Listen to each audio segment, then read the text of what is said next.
আসসালামু আলাইকুম শ্রোতা বন্ধুরা, আমি মাহমুদুল হাসান শাহেদ আপনাদের সবাইকে স্বাগতম জানাই এই ইসলামী অডিও বুক সিরিজে। ইসলামী আন্দোলনের কর্মীদের প্রাথমিক পুঁজি। এই বইটি ইসলামী আন্দোলনের মঞ্চে যারা নিজেদের কর্মকাণ্ড শুরু করতে চান তাদের জন্য এক অমূল্য দিক নির্দেশিকা। ইসলামী আন্দোলনের কর্মী হিসেবে সফল হতে হলে শুধুমাত্র দৃঢ় সংকল্পই যথেষ্ট নয়, প্রয়োজন সঠিক জ্ঞান, প্রজ্ঞা এবং কর্মপন্থা। এই বইয়ে আমরা জানব কিভাবে ইসলামী আন্দোলনের কর্মীরা তাদের প্রাথমিক পুঁজি তৈরি করতে পারেন, তাদের জন্য যা কিছু প্রয়োজনীয় তা যেন তাদের কাজে উপকারী হয় সেই সম্পর্কিত গুরুত্বপূর্ণ দিকগুলো তুলে ধরা হয়েছে। বইটির মাধ্যমে আন্দোলনের কর্মীদের জন্য একটি শক্ত ভিত গড়ে তোলার চেষ্টা করা হয়েছে, যা তাদের কর্মজীবনে অটুট ও সঠিক দিক নির্দেশনা প্রদান করবে। এটি শুধু একটি বই নয়, বরং একটি জীবন্ত দিক নির্দেশনা, যা আমাদের দায়িত্ব ও কর্তব্যকে স্পষ্ট করে তোলে। ইসলামী আন্দোলনের সফলতার চাবিকাঠি কেবল কর্মীদের মধ্যে সঠিক জ্ঞান এবং আদর্শের মেলবন্ধনে নিহিত। আসুন বইটির মধ্যে প্রবেশ করে জানি কিভাবে আমাদের কাজের মধ্যে সঠিক পুঁজি সৃষ্টি করা যায় এবং কিভাবে ইসলামী আন্দোলনকে সঠিক পথে এগিয়ে নিয়ে যাওয়া সম্ভব। এই পুস্তিকার উদ্দেশ্য: আল্লাহর রহমতে বাংলাদেশে বহু বছর থেকে ইসলামী আন্দোলন আল্লাহর আইন ও সৎলোকের শাসন কায়েমের জন্য সংগ্রাম চালিয়ে যাচ্ছে। ইসলাম সম্পর্কে ব্যাপক জ্ঞান অর্জনের উপযোগী বিপুল সাহিত্য সৃষ্টি করেছে। বিরাট সংখ্যায় আল্লাহর বান্দাবান্দীরা আন্দোলনে শরিক হয়েছে। কয়েকটি সংগঠনের মাধ্যমে দিন কায়েমের যোগ্য লোক তৈরির চেষ্টা অব্যাহত রয়েছে। পূর্বে অল্প কর্মী থাকায় 7 দিন ও 10 দিনের দীর্ঘ ট্রেনিং ক্যাম্প করা হতো। বর্তমানে সকল কর্মীকে 3 দিনের শিক্ষা শিবিরের সুযোগ দান করাও কঠিন হয়ে পড়েছে। ইসলামী আন্দোলনের বিজয়ের জন্য উন্নতমানের কর্মী বাহিনী তৈরি করা জরুরি। মোটামুটি একটা মানে পৌঁছালে যাদেরকে সদস্য রোকন বানানো হয় তাদের মান আরও বৃদ্ধি পাওয়া প্রয়োজন। কর্মী ও সদস্যদের রোকন মান বৃদ্ধির জন্য তাদের মন মগজে যেসব বুনিয়াদী কথা সবসময় তাজা থাকা দরকার তা বিভিন্ন বইতে ছড়িয়ে আছে।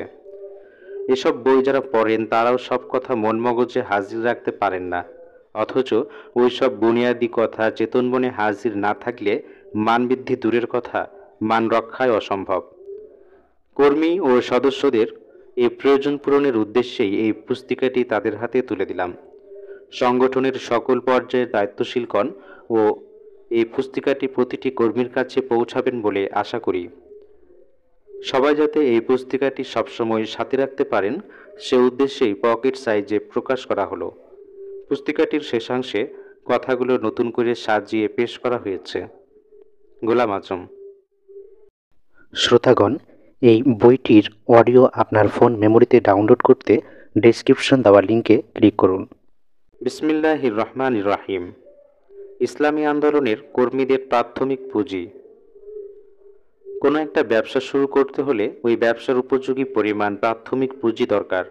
যেমন 20-25 হাজার টাকা দিয়ে পান বিড়ি সিগারেটের দোকান শুরু করা যায়, কিন্তু 1 লাখ টাকার কম মুদি দোকান বা কয়েক লাখের কমে কাপড়ের দোকান শুরু করা যায় না।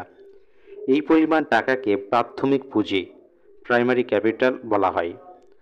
দোকানের যাবতীয় খরচাদির পর এমন পরিমাণ লাভ হবে যাতে পুঁজিটুকু কায়েম থাকে। লাভ কম হলে খরচ চালাবার জন্য পুঁজিতেই হাত দিতে হয়, ফলে আস্তে আস্তে পুঁজি ফুরিয়ে যায় এবং ব্যবসা লাটে ওঠে। তাই যে ব্যবসার জন্য যে পরিমাণ প্রাথমিক পুঁজি দরকার, এর কম পুঁজি নিয়ে ব্যবসা শুরু করলে সে ব্যবসায় উন্নতির কোনো আশা নেই, বরং পুঁজিটুকুই কিছুদিনের মধ্যে ফুরিয়ে যাবে। দিনের ব্যবসা।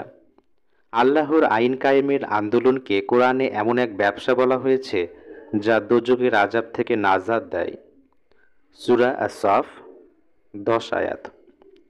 কোরআনের ভাষায় ইসলামী আন্দোলনকে জিহাদ ফি সাবিলিল্লাহ বা ইকামাতে দিন বলা হয়েছে। আল্লাহ তাআলা মানুষের মন গড়া আইনকে উৎখাত করে আল্লাহর আইন কায়েম করার জন্যই রাসূল সাল্লাল্লাহু আলাইহি ওয়াসাল্লামকে দুনিয়ায় পাঠিয়েছেন। সূরা আস-সফ ৯ আয়াত। এ কাজে যারা রাসূল সাল্লাল্লাহু আলাইহি ওয়াসাল্লামের সাথে মনে প্রাণে শরীক হয়েছিলেন, আল্লাহ পাক তাদেরকে খাঁটি মুমিন বলে স্বীকার করেছেন। আর যারা রাসূল সাল্লাল্লাহু আলাইহি ওয়াসাল্লামের সাথে নামাজ আদায় করা সত্ত্বেও ওই কাজে শরীক হতে রাজি হয়নি, তাদেরকে মুনাফিক বলে ঘোষণা করা হয়েছে। এ দ্বারা এ কথাই প্রমাণিত হয় যে দোজখ থেকে নাজাত পেতে হলে ইকামাতে দ্বীনের আন্দোলনে শরীক হওয়া ছাড়া উপায় নেই। এ ব্যবসার প্রাথমিক পুঁজি। এ উপমহাদেশে ইসলামী আন্দোলনের প্রতিষ্ঠাতা মাওলানা মওদুদী রহমাতুল্লাহি আলাইহি লিখিত ইসলামী আন্দোলন সাফল্যের শর্তাবলী নামক বিখ্যাত বইটিতে এই বিষয়ে অত্যন্ত চমৎকার ভাষায় প্রয়োজনীয় জ্ঞান দান করা হয়েছে। তিনি প্রথমেই উল্লেখ করেছেন যে ইসলামী আন্দোলনের কর্মীদের মধ্যে 4টি গুণ অবশ্যই থাকতে হবে, আর কর্মীরা যখন একজোট হয়ে সংগঠন হিসেবে কাজ করবে তখন আরও 4টি সাংগঠনিক গুণের দরকার হবে। কর্মীদের ব্যক্তিগত 4টি গুণ এবং সাংগঠনিক 4টি গুণ মিলে মোট 8টি গুণ হল ইসলামী আন্দোলনের প্রাথমিক পুঁজি। ইসলামী আন্দোলনে আমরা দীর্ঘ অভিজ্ঞতা থেকে আমি অত্যন্ত স্পষ্ট ভাষায় ঘোষণা করছি যে 1. ইসলামী আন্দোলনের কোনো কর্মী একসময় বেশ অগ্রসর হওয়া সত্ত্বেও তখনই ঢিলা হয়ে যায় বা পিছিয়ে পড়ে যখন তার মধ্যে ব্যক্তিগত ওই 4টি গুণের যে কোনোটির অভাব দেখা দেয়। 2. সংগঠনের যে কোনো পর্যায়ে ইউনিট, ওয়ার্ড, ইউনিয়ন, থানা বা জেলায় তখনই সমস্যা ও সংকট দেখা দেয় যখন সেখানে সাংগঠনিক ওই 4টি গুণের কোনো একটির অভাব দেখা দেয়। ইসলামী আন্দোলনের 4টি সংগঠন: জামায়াতে ইসলামী, ইসলামী ছাত্র শিবির, ইসলামী ছাত্রী সংস্থা ও শ্রমিক কল্যাণ ফেডারেশন। এই 4টি সংগঠনের মাধ্যমেই ব্যক্তি গঠনের দায়িত্ব পালন করা হচ্ছে। তাই কর্মীদের ব্যক্তিগত 4টি গুণ ও সাংগঠনিক 4টি গুণের গুরুত্ব ওই সবকটি সংগঠনের সকলের জন্য সমানভাবে গুরুত্বপূর্ণ। ইসলামী আন্দোলনের সাফল্য এসব গুণ অর্জনের ওপর সম্পূর্ণ নির্ভর করে। এসব গুণের যে কোনোটির অভাব হলে আন্দোলনের মহান উদ্দেশ্য ব্যর্থ হতে বাধ্য। তাই ইসলামী আন্দোলনের প্রত্যেক কর্মীকে এই 8টি গুণের কথা সবসময় মনে রাখতে হবে। ইউনিট বৈঠকে, টিসি বা টিএস চলাকালে এবং বিভিন্ন সময় দেখা সাক্ষাৎ হলে এই 8টি গুণ নিয়ে আলোচনা করতে থাকলে সব সময় মনে রাখা সহজ হবে। কর্মীদের ব্যক্তিগত 4টি গুণ। 1. দ্বীনের ইলম। ইসলামী আন্দোলনের কর্মী সমাজে তখনই কর্মী হিসাবে পরিচিত হয় যখন সে অন্যকে দ্বীনের দাওয়াত দেয়। মানুষকে ইসলাম সম্পর্কে বোঝাবার চেষ্টা করতে হলে ইসলামের সঠিক জ্ঞান হাসিল করতেই হবে। যে নিজেই ইসলামকে ঠিকমতো বুঝে না সে অন্যকে কেমন করে বুঝাবে? এ বিষয়ে কয়েকটি কথার দিকে খেয়াল রাখতে হবে। দ্বীনের ইলম যতটুকু জানা গেল ততটুকুই অপরের নিকট পৌঁছাবার জন্য রাসূল সাল্লাল্লাহু আলাইহি ওয়াসাল্লাম হুকুম করেছেন। যতটুকু অন্যের নিকট পৌঁছাবে ততটুকু ইলমই মজবুত হবে। অন্যকে বোঝাতে চেষ্টা করলেই নিজের জ্ঞান গভীর হয়। দ্বীনের দাওয়াত দিতে গেলে মানুষ নানা রকম প্রশ্ন করবে। প্রশ্নের সঠিক জবাব না জানলে গোঁজামিল না দিয়ে উত্তর শিখে জবাব দেবেন। এভাবে দাওয়াতি কাজের ফলে জ্ঞান বাড়তে থাকবে। দাওয়াতি কাজ কমিয়ে দিলে নিজের হাসিল করা ইলমও কমতে থাকে। 2. ইসলামী ইলমের প্রতি ইয়াকিন বা অবিচল বিশ্বাস। দ্বীনের দাওয়াত দিতে গেলে এমন সব লোকেরও নাগাল পাওয়া যায় যারা ইবলিসের যোগ্য খলিফা হিসেবে ইসলাম সম্পর্কে এমন সব কথা বলে যা কর্মীর মনেও সন্দেহ সৃষ্টি করতে পারে। ইবলিসের নিকট কুযুক্তির অভাব নেই। মহাজ্ঞানী লোককে ধোঁকা দেওয়ার যোগ্যতা তার আছে। ইবলিসের শাগরিদেরা নানা অজুহাতে ঝগড়া বাঁধিয়ে দেয়।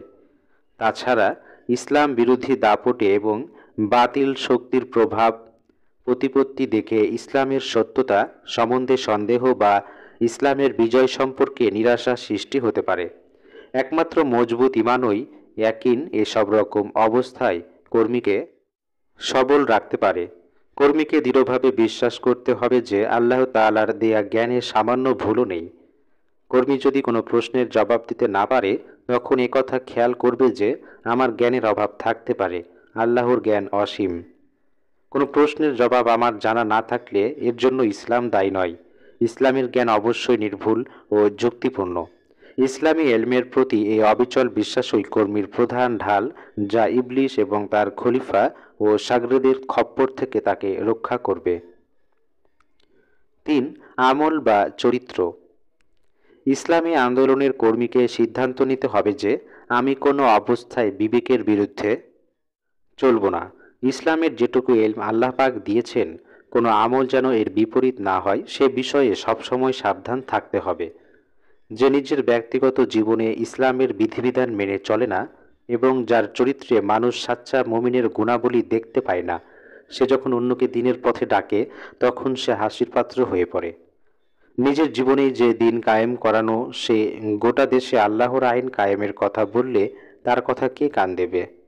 কর্মীর মধ্যে এটুকু যোগ্যতার সৃষ্টি হতে হবে যে আল্লাহ পাক যে কাজে খুশি শুধু তাই করবে এবং যে কাজে তিনি অসন্তুষ্ট সেই কাজ কোনো অবস্থায় করবে না।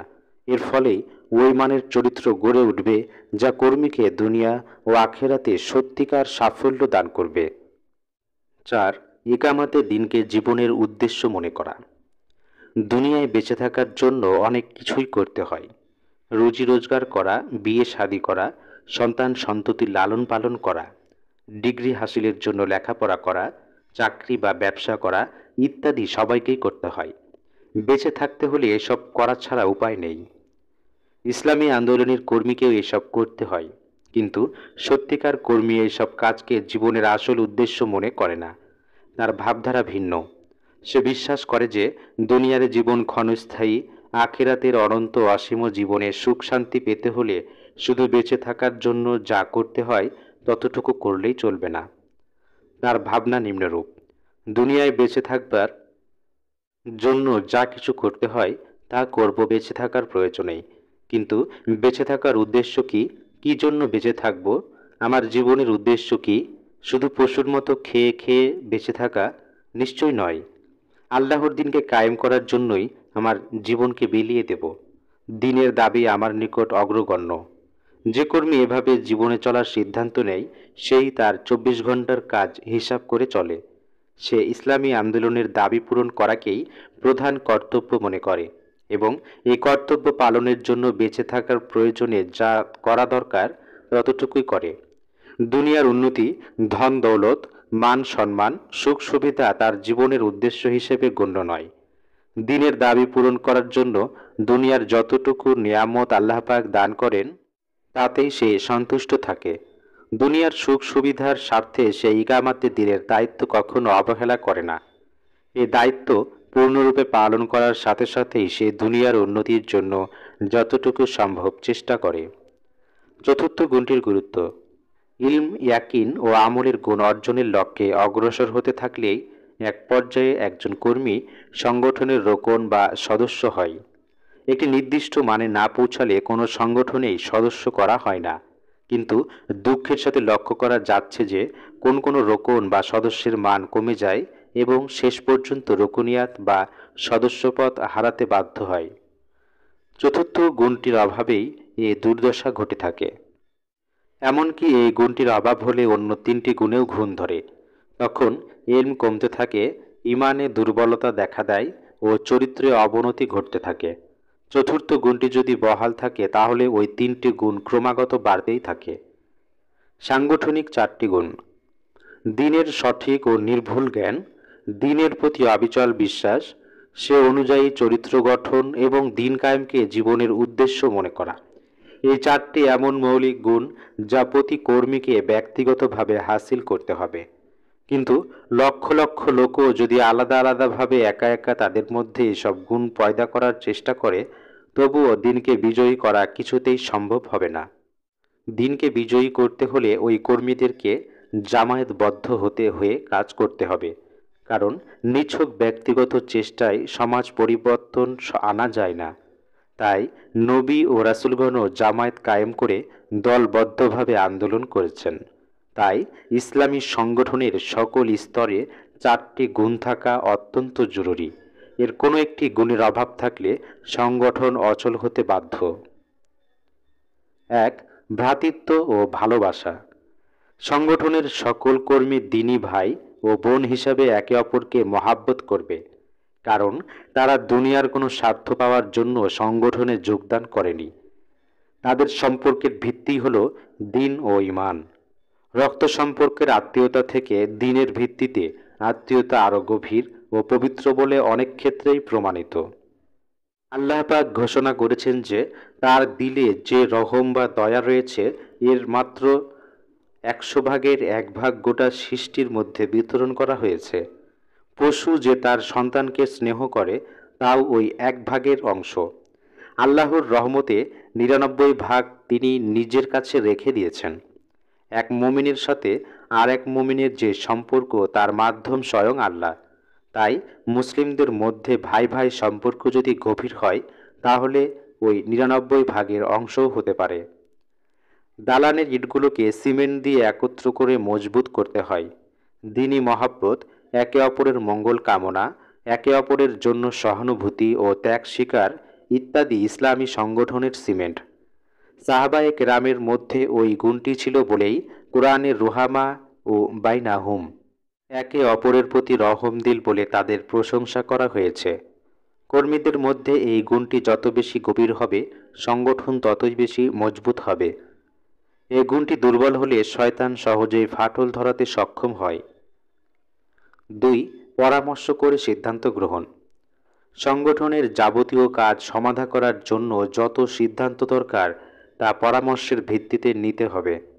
সংগঠনের দায়িত্বশীল নিজের মর্জি মতো বা নির্দিষ্ট বডি বা ফোরামে পরামর্শ না করে সিদ্ধান্ত নিলে সে সিদ্ধান্ত সবাই খুশি হয়ে মেনে নেয় না। সংগঠনের পক্ষ থেকে সিদ্ধান্ত নেওয়ার জন্য নির্দিষ্ট ফোরাম থাকতে হবে যা মজলিসে শুরার মতো দায়িত্ব পালন করবে। পরামর্শের ভিত্তিতে সিদ্ধান্ত নিতে হলে কয়েকটি নিয়ম সবাইকে মেনে চলতে হবে। ক. প্রত্যেকে ইমানদারির সাথে দিনের স্বার্থে নিজের মতো প্রকাশ করবে, মনের মধ্যে কোনো কথা লুকিয়ে রাখবে না। খ. আলোচনার সময় নিজের মতের পক্ষে সিদ্ধান্ত নেয়ার জন্য জিদ ধরবে না বা অপর মতের বিরুদ্ধে বিদ্বেষ পোষণ করবে না। খোলামেলা আলোচনার পর অধিকাংশ লোক যেই মতের পক্ষে রায় দেয় তাই সংগঠনের সিদ্ধান্ত হিসাবে সবাইকে মেনে নিতে হবে। এই সিদ্ধান্ত যারা সঠিক মনে করে না তারা পরবর্তীকালে ওই ফোরামে সেই সিদ্ধান্ত পরিবর্তনের চেষ্টা করতে পারে, কিন্তু অন্য কোথাও এই সিদ্ধান্তের বিরুদ্ধে মত প্রকাশ করবে না। সিদ্ধান্তের সাথে একমত না হলেও সংগঠনের স্বার্থে এই সিদ্ধান্ত অনুযায়ী কাজ করবে। যে এসব নিয়ম মেনে চলতে রাজি নয় তার সংগঠন ছেড়ে চলে যাওয়া ছাড়া উপায় নেই। সংগঠনে থাকতে হলে অধিকাংশের মত মেনে নিতেই হবে, কারণ এ নিয়ম ছাড়া একদল লোক কখনো একসাথে চলতে পারে না। 3.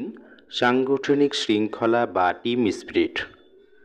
সংগঠনে সামিল লোকদের কতক পরিচালনার দায়িত্ব পালন করে আর বাকি সবাই তাদের আদেশ মতো কাজ করে। এভাবে আমিরের দায়িত্ব ও মামুরের দায়িত্ব সংগঠনের সবাই নিয়ম অনুযায়ী পালন করলে চমৎকার শৃঙ্খলা কায়েম হয়। যেমন বিমানের ক্যাপ্টেন যখন ইঞ্জিন চালু করে তখন গোটা বিমানই কর্মচঞ্চল হয়ে পড়ে এবং এক কমান্ড মেনে বিমানের সব যন্ত্র নিজ নিজ কাজ করতে থাকে। সংগঠনের মধ্যে এমনই ধরনের টিম স্পিরিট থাকতে হবে। কমান্ড করার দায়িত্ব যার, তার নির্দেশ পাওয়ার সাথে সাথে সংগঠনের সবাইকে নিজ নিজ দায়িত্ব পালন করতে হবে, তবেই সংগঠনের প্রতিটি কর্মসূচি সফলতার সাথে বাস্তবায়িত করতে সক্ষম হবে। 4. সংশোধনের উদ্দেশ্যে সমালোচনা। কোনো মানুষ ভুলের ঊর্ধ্বে নয়। সংগঠনের দায়িত্বশীল ও কর্মীদের সবারই ভুল ত্রুটি হতে পারে, তাই সংগঠনকে ত্রুটিমুক্ত ও সুস্থ রাখার জন্য ভুল সংশোধনের ব্যবস্থা থাকতে হবে। যদি সংগঠনে এ বিষয়ে বিধিবিধান রাখা না হয় তাহলে ভুল ত্রুটি তো দূর হবেই না, তাছাড়া সংগঠনে গীবতের রোগ ছড়াবে এবং বিভেদ সৃষ্টি হবে। এর জন্য নিম্নরূপ নিয়ম পালন করতে হবে। ক. কারো চোখে কোনো ভুল বা দোষ ধরা পড়লে প্রথমে যার মধ্যে দোষ দেখা গেল তাকে দরদের সাথে এবং সংশোধনের সাথে ত্রুটিটুকু ধরিয়ে দিতে হবে। খ. যার ভুল বা দোষ ধরা হলো তার বিবেক যদি ভুল স্বীকার করে তাহলে মুখেও তা স্বীকার করতে হবে এবং ভুল ধরিয়ে দেওয়ার জন্য খুশি হয়ে তা সংশোধন করে নেবে। ভুল বোঝা সত্ত্বেও তা স্বীকার না করা মারাত্মক দোষ। এই দোষ থেকে বেঁচে থাকতে হবে। গ. সমালোচনা ও ভুল ধরার উদ্দেশ্যে কাউকে হেয় বা অপমান না করা। সংশোধন করাই আসল উদ্দেশ্য। তাই ভদ্র ভাষায়, দরদের সুরে এবং মহাব্বতের পরিবেশে কথা বলতে হবে। নামাজে ইমাম সাহেবের ভুল ধরিয়ে দেওয়ার জন্য অত্যন্ত শালীন ভাষায় লুকমা দিতে হয়। সংশোধনের উদ্দেশ্যে সমালোচনা করতে এ নীতি পালন করতে হবে। ঘ. যার ভুল ধরা হলো তিনি যদি তা স্বীকার না করেন অথবা তার কথায় যদি সমালোচক সন্তুষ্ট হতে না পারেন, তাহলে সংগঠনের ঊর্ধ্বতন দায়িত্বশীলের নিকট অভিযোগ করবেন, কিন্তু অন্য কোথাও গীবত করে বেড়াবেন না। সাংগঠনিক সমস্যার কারণ। এই চারটি গুণের যে কোনোটির অভাব হলেই সাংগঠনিক সমস্যা সৃষ্টি হয়। বিশেষ করে চতুর্থ গুণটির অভাবেই মারাত্মক সংকট সৃষ্টি হয়। দায়িত্বশীল যদি সমালোচনার সুযোগ না দেন বা সমালোচনা সহ্য না করেন অথবা সমালোচনাকারী যদি অভদ্র ভাষায় বা মেজাজ দেখিয়ে কথা বলেন, তাহলে গোটা পরিবেশই অসুস্থ হয়ে পড়ে। মাঝে মাঝে দায়িত্বশীল ব্যক্তি সহকর্মীদেরকে তার ভুল ধরিয়ে দেওয়ার জন্য আহ্বান জানাবেন। এটাই ইসলামী আন্দোলনের ঐতিহ্য। ভুল ত্রুটি থেকে বেঁচে থাকার এটাই সঠিক উপায়। এই রীতি চালু করা হলে অভদ্র সমালোচনা ও গীবতের পথ বন্ধ হয়ে যাবে এবং সংগঠন সবসময় সুস্থ থাকবে। ব্যবসায় লাভ করতে হলে। ব্যবসার পুঁজি জোগাড় হলেও সে পুঁজিকে কৌশল ও যোগ্যতার সাথে কাজে না লাগাতে পারলে ব্যবসায় উন্নতি হয় না। কোনো রকমের পুঁজিটুকু বাঁচিয়ে রাখাই যথেষ্ট নয়। বুদ্ধি বিবেচনা খাটিয়ে পুঁজিকে ব্যবহার করতে পারলে পুঁজির পরিমাণ বাড়তে থাকে এবং ব্যবসায়ে অগ্রগতি হতে থাকে। দিনের ব্যবসায়ে উন্নতি করতে হলেও কর্মীদের ব্যক্তিগত চারটি গুণ ও সাংগঠনিক চারটি গুণ মিলে যে পুঁজিটুকু প্রয়োজন তা সঠিকভাবে কাজে লাগাতে হবে। এ ব্যবসায় প্রচুর লাভ করতে হলে এবং পুঁজির পরিমাণ বাড়াতে হলে কর্মীর দিলে 6টি জজবা পয়দা করতে হবে। 1. আল্লাহর প্রতি শুকরিয়ার জজবা। দিন ও ঈমানই হল আল্লাহর শ্রেষ্ঠতম নিয়ামত। ইসলামী আন্দোলনে শরিক হওয়ার ফলে দিনের যে সঠিক ধারণা পাওয়া গেল এবং দিন কায়েমের যে ঈমানি দায়িত্ববোধ পয়দা হলো, এর শুকরিয়া অন্তরে গভীরভাবে অনুভব করতে হবে। দুই রকমভাবে এই শুকরিয়া আদায় করতে হবে। ক. মৌখিক শুকরিয়া, আলহামদুলিল্লাহ বলতে থাকা। খ. আমলি বা বাস্তব শুকরিয়া, আনসারুল্লাহর দায়িত্ব পালন করা। আল্লাহর যে বান্দা বান্দিরা এখনও এই পথে আসেনি, তাদের মধ্যে দিনের দাওয়াত পৌঁছাতে থাকলে আল্লাহ তাআলা সাহায্যকারীর মর্যাদা হাসিল হয়। হেদায়েতের ক্ষমতা একমাত্র আল্লাহর হাতে। যে অন্য কোনো মানুষের হেদায়েত পাওয়ার জন্য দাওয়াতি কাজ করে, তাকে আল্লাহ তার কাজে সাহায্যকারী বলে গণ্য করেন। 2. সহি নিয়তের জজবা, রিদওয়ানুল্লাহ, আল্লাহর সন্তুষ্টি।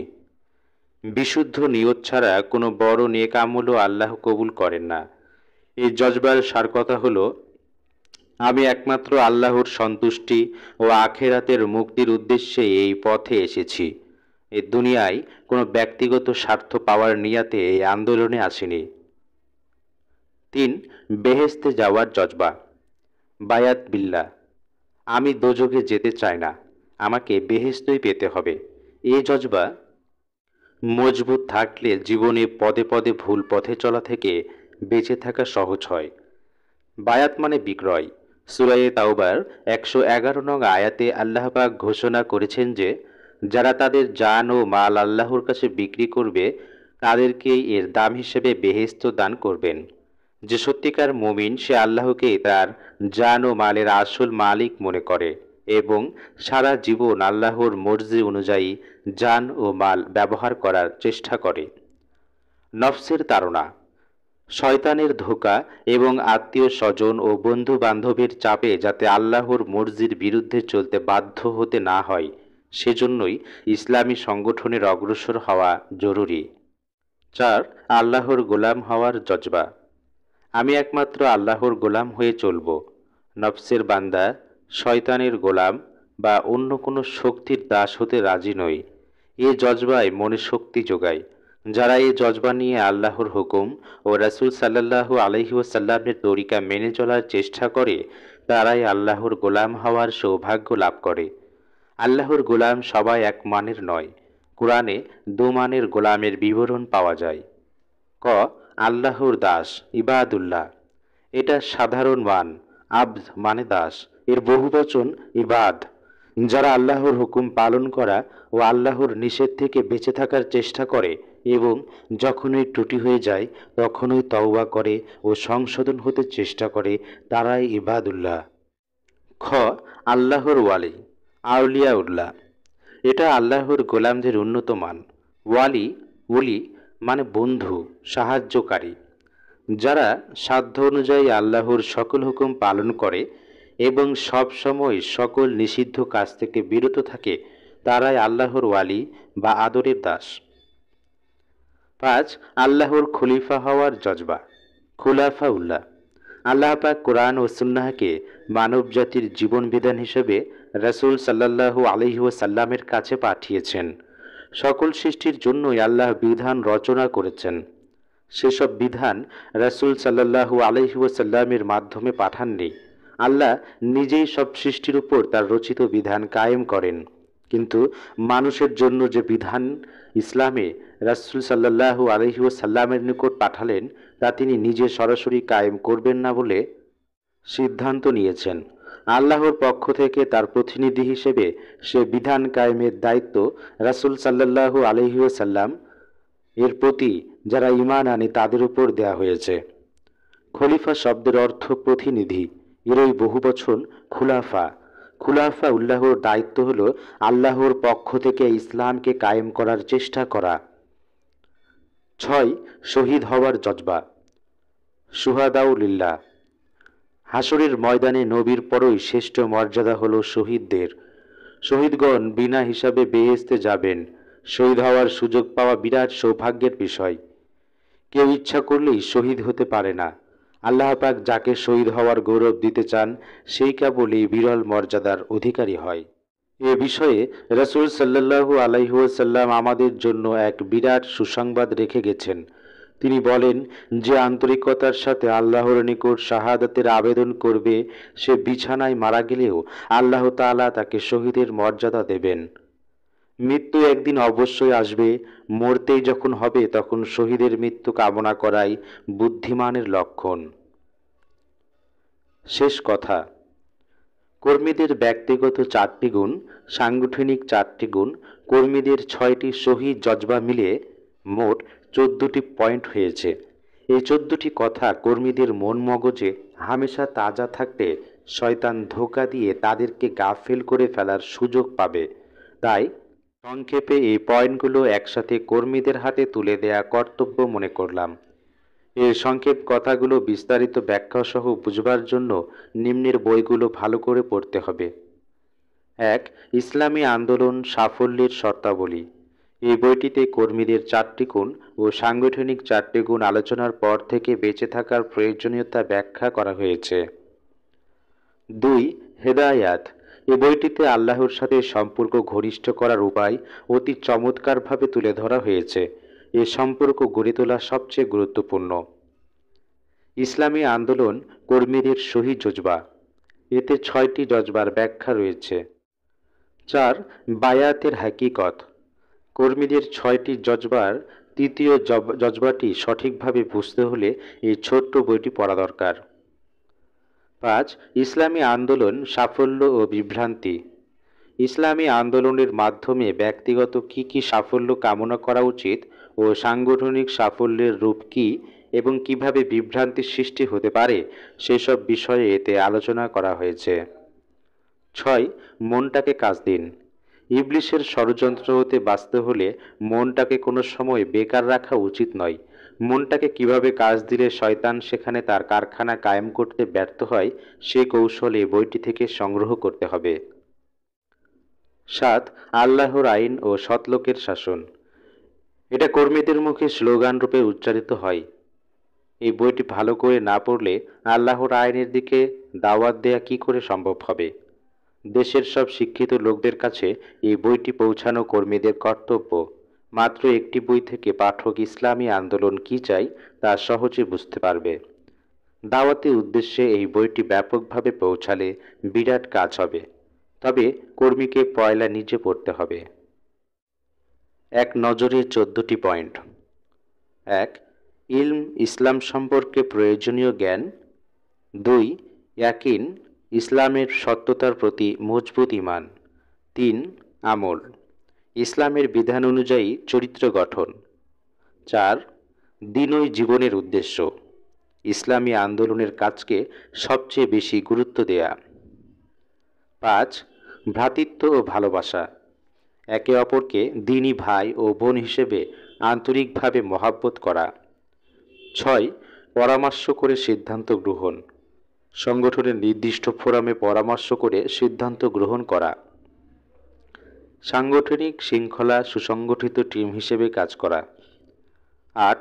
সংশোধনের উদ্দেশ্যে সমালোচনা দরদের সাথে ভদ্র ভাষায় এ সংশোধনের নিয়তে ভুল ধরিয়ে দেয়া। 9. আল্লাহর প্রতি শুকরিয়ার জজবা ক. মৌখিক শুকরিয়া আলহামদুলিল্লাহ, খ. আমলি বা বাস্তব শুকরিয়া আনসারুল্লাহ। 10. সহি নিয়তের জজবা রিদওয়ানুল্লাহ। 11. বেহেশতে যাওয়ার জজবা বায়াত বিল্লাহ। 12. আল্লাহর গোলাম হওয়ার জজবা ক. ইবাদুল্লাহ, খ. আউলিয়াউল্লাহ। 13.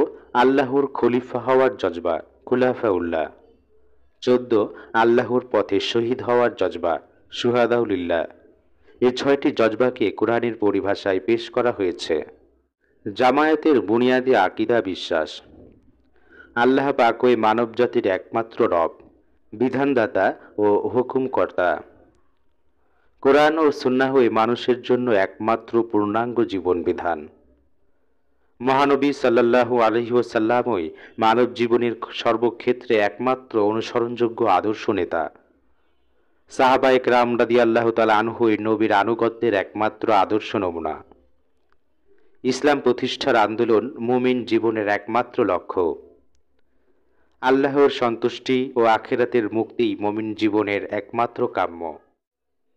সমাপ্ত। শ্রোতাগণ, এই বইটির অডিও আপনার ফোন মেমোরিতে ডাউনলোড করতে ডেসক্রিপশন দেওয়া লিঙ্কে ক্লিক করুন।